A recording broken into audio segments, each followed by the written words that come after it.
Uyg'ur harakatining mas'uli Roshan Abbos va Uyg'ur tadqiqot markazining mas'uli Abdulhakim Idris Xitoyning sistemalik irqiy qirg'inchiligiga uchragan Uyg'urlarning ovozini anglatish uchun Birlashgan Davlatlar Tashkilotining Janvadagi ishxonasida bir qator faoliyatlarni olib bordi. Roshan Abbos Janva kishilik huquq va demokratiya boshliqlar yig'inida qilgan so'zida bugun men suyimlik singlimning erkinligi badaliga kurash qilyapman.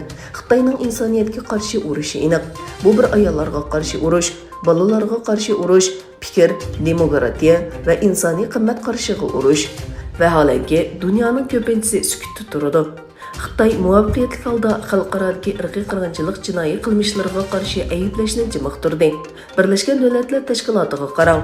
Biz Birlashgan Davlatlar Tashkiloti kishilik huquq oliy komissari Michel Bacheletning Uyg'ur qirg'inchiligi to'g'risidagi dokladni e'lon qilishiga chaqirdik. Ajabo Beijing uni kontrol qilamdi deb xitob qildi. Amerikaning muavin tashqi ishlar ministri Wendy Sherman Avam palatasida o'tkazilgan va Amerikaning Hind-Tinch okean siyosati muzokara qilingan yig'inda Beijing hukumatini Ukraina va Tayvan haqida ogohlantirdi. Sherman, agar Xitoy Rossiyaga Ukraina urushiga yordam qilsa, Moskvaga o'xshash jazoga uchraydi dedi. Sherman yana Xitoyning Tayvanga tutgan qadamlarini yaqindan kuzatadiganligini ta'kidladi.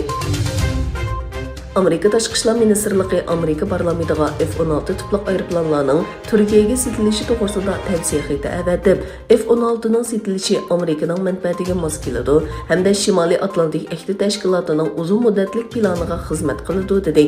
Turkiya o'tgan yilning oxirgi oylarida Amerikadan 40 dona F-16 tipli aeroplan setib olishni iltimos qilgan bo'lib, BB parlament tasdiqlashi kerak.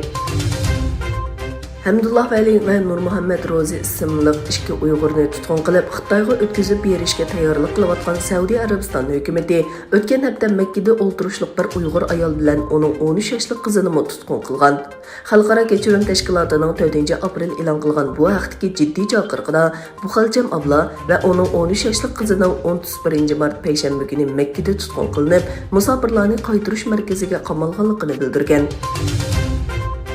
Xitoyda Wuhan virusi bilan yuqumlanuvchilarning ko'payishi ko'chma harakatni cheklab, iste'molchilarning ehtiyojini bo'g'ib qo'yganlikdan Xitoyning mulozimat kasbiy setib olish ko'rsatkichi martda 2 yildan buyongi eng to'van nuqtaga tushib qoldi. 3-oyda Xitoydagi mulozimat setib olish boshqarish ko'rsatkichi 42 ga tushib qoldi.